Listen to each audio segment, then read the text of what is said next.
Hello there and thank you for joining us. Welcome to Nightline. I'm Handy Gui. Let's get on to the news. The Chinese New Year celebration during the movement control order period showed that there was high compliance of standard operating procedures.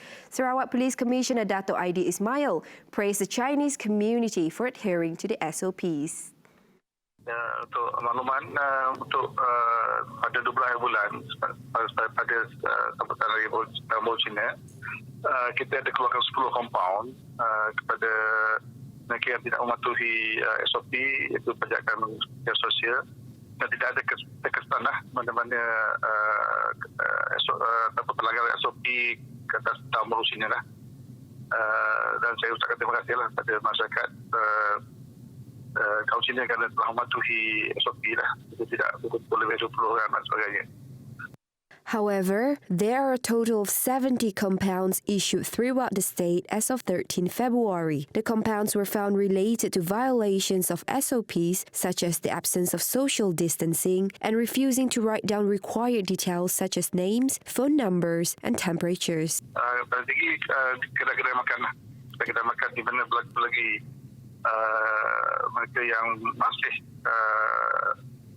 pedegi untuk tidak mencantikkan betul-betul mereka semasa masuki permis dan juga tidak menjaga penjagaan sosial. Right, a Centre of Technical Excellence Sarawak, or better known as CENTEXS, will be established in the Sri Aman district, which aims to train more technical people that Sarawak needs to industrialize the economy. According to Community Wellbeing Assistant Minister Dato' Francis Harden Anakholis, CENTEXS aims to equip the youth of Sri Aman district with technical knowledge, experience and certified skill certification without having to relocate to the main city to obtain the program. Dato' Francis, who is also Sri Aman Assemblyman, said his ministry is also attentive to the needs of the people, especially the youth in their pursuit of education, along with the financial constraints of the family in providing an accommodation during the studies. The venue of the construction has already been set, as well as the proposal which was presented to the Chief Minister of Sarawak, Dato' Patinggi Abang Johari Tun Openg, and the Sarawak Foundation. Di Sri Aman kita fokus dengan agriculture dan kita memerlukan latihan center pusat latihan teknikal ini di Sri Aman dari segi commercial farming, agriculture, new technology dan juga TVS Technical School like welding, tailoring, Francis added, the establishment of CENTEXS is compatible with the agriculture sector in the district. Moreover, with the land size provided, CENTEXS graduate will be able to establish their own factory and agriculture farm with a more modern approach. Kebanyakan kita memerlukan dari segi pengurusan dan pemasaran. So they can create a market, then also they can create training center and they can macam collaborate dengan kerjaan agensi kerjaan yang menjalankan aktiviti untuk meningkatkan lagi pendapatan mereka secara menyeluruh. The Daro District Mosque in its many forms is the quintessential Islamic building and will benefit the Muslims in the area in their congregational prayers, as well as becoming one of the main staple in the society. According to Daro Assemblyman Safai Ahmad, the cost of the construction is estimated at 9.5 million ringgit and is expected to be completed by August 2021. Sebuah masjid daerah dalam pembinaan. Masjid ini berkapasiti 1,680 boleh untuk menampung bilangan jemaah yang seramai 1,680 orang. Kerana sebelum ini Daro masih belum lagi mempunyai sebuah masjid daerah sendiri. Safi'i added that the mosque will accommodate a capacity of 1,680 people with completed facilities, as well as to strengthen ukhuwah among the Muslim residents and to foster a spirit of cooperation through religious and communal activities. Daro's residents from all walks of life expresses their gratitude for the holy building provided by the state government and considers it as a major development among the residents. Kerana terlalu banyak sudah perubahan yang telah dia berikan kepada daerah Daro ini, terutamanya kami Kampung Badong. Memang gembira kami. Kalau boleh untuk masa akan datang ditambahkan lagi lah projek lah. The Dayak Bidayuh National Association, DBNA, has released COVID-19 awareness videos in 4 main Bidayuh dialects to remind the community on the standard operating procedures and preventive measures to curb the spread of the virus. DBNA in a statement said the 4 main dialects used are Bukar Sadong, Bidayuh Bau, Biatah and Salako. The videos can be viewed on DBNA's official Facebook page. In addition, the videos have been shared many times online since it was uploaded on social media on Saturday. The videos were officially launched by Education, Science and Technological Research Minister Datuk Sri Michael Manyin Jawong on Saturday in DBNA's multi-purpose hall. Manyin, who is also DBNA advisor, hoped that these videos will make the Bidayuh community, especially those in the rural areas, to be better aware of the preventive measures against COVID-19.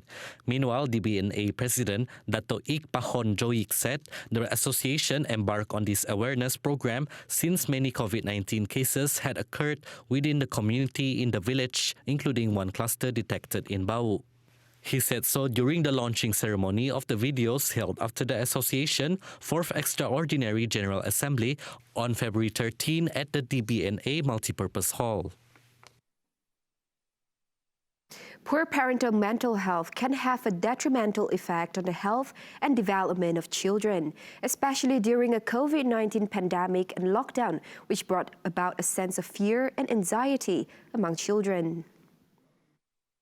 According to Sidmas College counsellor Khalida Halim, parents play a key role in children's mental health. It is worth noting that role does not only rely on the presence of gadgets alone, namely laptops and mobile phones with internet access, but by fostering relationships and establishing healthy habits.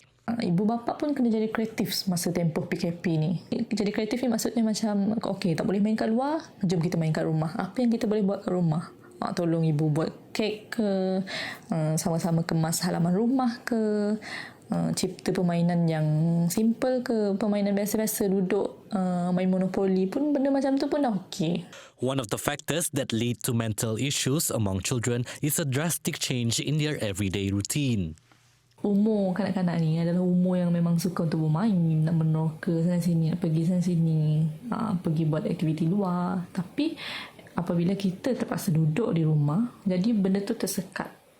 Jadi rutin ataupun perkara yang mereka suka lakukan tu macam terstop kejap.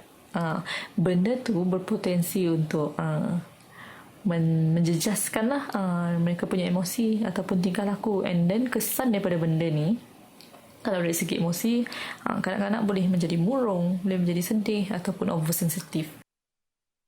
Now there, and thank you for staying with us. Now moving on, the closing date for new registrations or updates for the Bantuan Prihatin Rakyat BPR has been extended from February 15th to 25th. According to Finance Minister Tengku Datuk Seri Zafrul Tengku Abdul Aziz, this was to ensure that only those eligible would receive the BPR, as well as taking into account the current movement control order implemented in most parts of the country. In addition, new applications are only needed for those who have never received the Bantuan Sara Hidup 2020 or the Bantuan Prihatin Nasional B40 and whose household incomes are 5,000 and below per month. At the same time, BSH 2020 and BPN B40 recipients who were successful previously need not make a new registration or updates if there are no changes to their information. The first phase of the BPR payment would be expedited to the end of this month, as announced under the Malaysian Economic and Rakyat Protection Assistance Package, also known as PERMAI, on January 18. Meanwhile, Phase 2 is expected to be made early May. Thus far, the Inland Revenue Board (IRB) has received almost 550,000 new applications that need to be verified and cross-checked in the system. Traders are urged to make full use of the funds provided by the government to market their products online, especially while the Movement Control Order (MCO) was being enforced to curb the COVID-19 transmission. Finance Minister Tengku Dato Seri Zafrul Tengku Abdul Aziz said traders should utilize all possible opportunities to generate income. He advised entrepreneurs during the MCO to take advantage of the opportunities available to start an online business and not to be disheartened. He added the government also provide funds for traders to start their online businesses. Now on to the COVID-19 developments in Sarawak. Sarawak today recorded 3 more deaths from the COVID-19 infections, which brings the total number of fatalities from the virus to 61. Sarawak recorded 161 new positive cases, bringing the total tally of cases in the state to 6,586. The State Disaster Management Committee, in a statement, said that all the deaths were reported from Cebu. Subis district recorded the highest cases at 60 cases due to the virus infections, followed by Cebu district at 45 and Bintulu at 16. 12 new cases recorded in Samarahan. The committee informed that Samarahan district, previously yellow zone, is now an orange zone. The COVID-19 situation in Bau district has improved. Bau now from orange zone reverting to a yellow zone after recording only 16 local transmissions in the past 14 days. Meanwhile, the committee said the State Health Department has detected a Pasai COVID-19 subcluster dubbed Tangap in Subis Miri. The subcluster involved a temporary construction workers' quarters. The Pasai cluster in Cebu recorded 65 new cases today, including the subcluster. Malaysia recorded a drop of the new COVID-19 cases at 2,464 from over 3,400 cases recorded yesterday. The Minister of Health also informed that today recorded the highest rate of discharged patients at 4,525. A 9-year-old from Sabah who was suffering from cancerous brain tumor was one of the victims of the disease. All the others who died also had comorbidities such as high blood pressure, heart disease, diabetes, and kidney disease. Mortality rate continues to climb after 7 deaths were recorded. Total fatalities from the virus now stands at 965. Selangor recorded the highest number of cases at 1,103. The number of confirmed cases in the country now stands at 264,269. The country also discharged 4,525 patients, which means 213,814 cases have recovered from the virus. National COVID-19 Immunization Program, set to start at the end of February, cannot fail and need to achieve its goal. Science, Technology and Innovation Minister Khairi Jamaluddin said this effort requires the cooperation of all parties, considering the countries implementing the immunization program have started to show recovery in their economies. Khairi stressed any disruptions to the program will cause an economic uncertainty. He added, the immunization program is important to ensure the decrease in the number of those infected by the virus and those in the intensive care unit. Following the achievement, the government has a basis to decide the operation of more economic and social activities. The Office of the Mufti and the Federal Territories, PMWP, has agreed to adopt the resolution of the Muzakarah discussion of the Fatwa Committee of the National Council for Islamic Religious Affairs on December 3rd last year. The meeting has decided that the use of the COVID-19 vaccine is permissible and obligatory for groups which have been identified by the government. Federal Territories Mufti Dato Dr. Luqman Abdullah in a statement said PMWP fully supported the implementations of the National COVID-19 Immunizations Program, which is expected to start at the end of the month. Luqman said the decisions was reached at a meeting on Thursday following the confusion that arose among the community regarding the vaccine intake. In this regard, he said PMWP called on all Muslims in the country, especially in the federal territories, to respect the fatwa that has been decided regarding the COVID-19 vaccine intake in Malaysia. The services and sacrifices of the Fire and Rescue Department Malaysia will not be forgotten. A total of 116 officers from the Fire and Rescue Department Malaysia, JBPM, who were affected due to the flood in 7 states, received monetary assistance to alleviate the burden. As a whole, the total monetary assistance is 158,000 ringgit. From that number, 73,000 ringgit was from Prihatin Initiative and the rest were collection from the JBPM Welfare Association.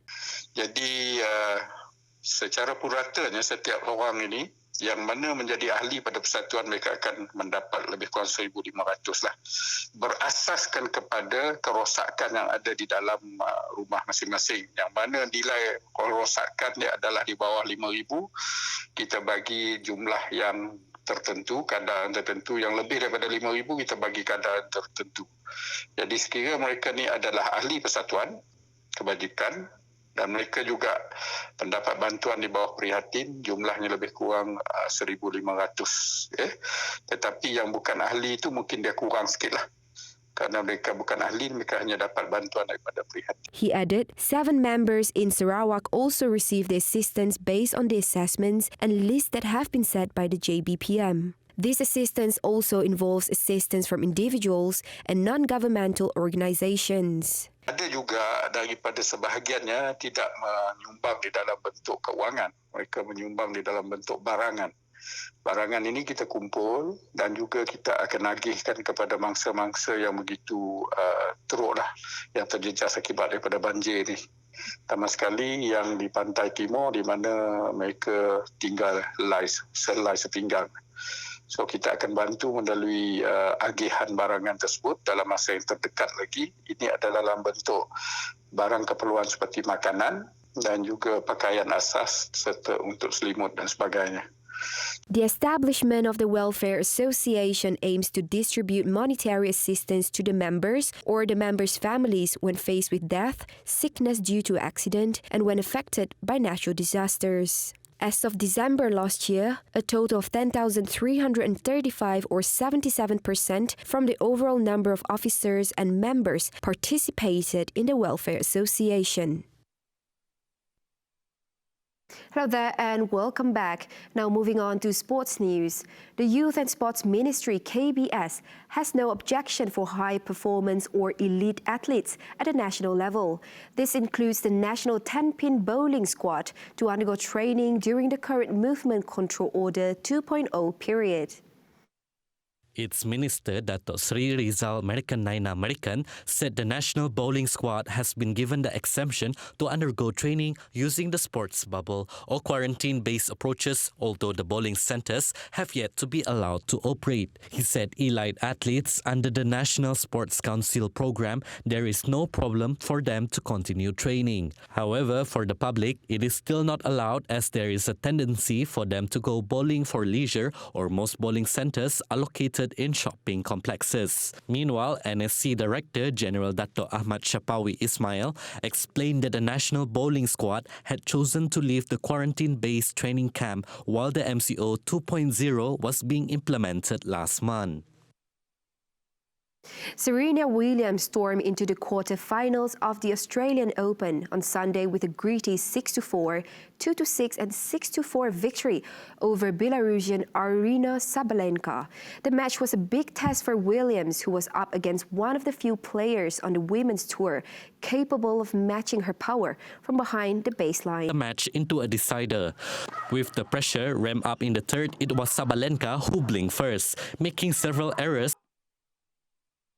A strong earthquake struck off the coast of Fukushima, Japan, just weeks before the 10th anniversary of the deadly 2011 tsunami. The 7.3 magnitude quake was felt strongly in Tokyo, but a tsunami warning has not been issued.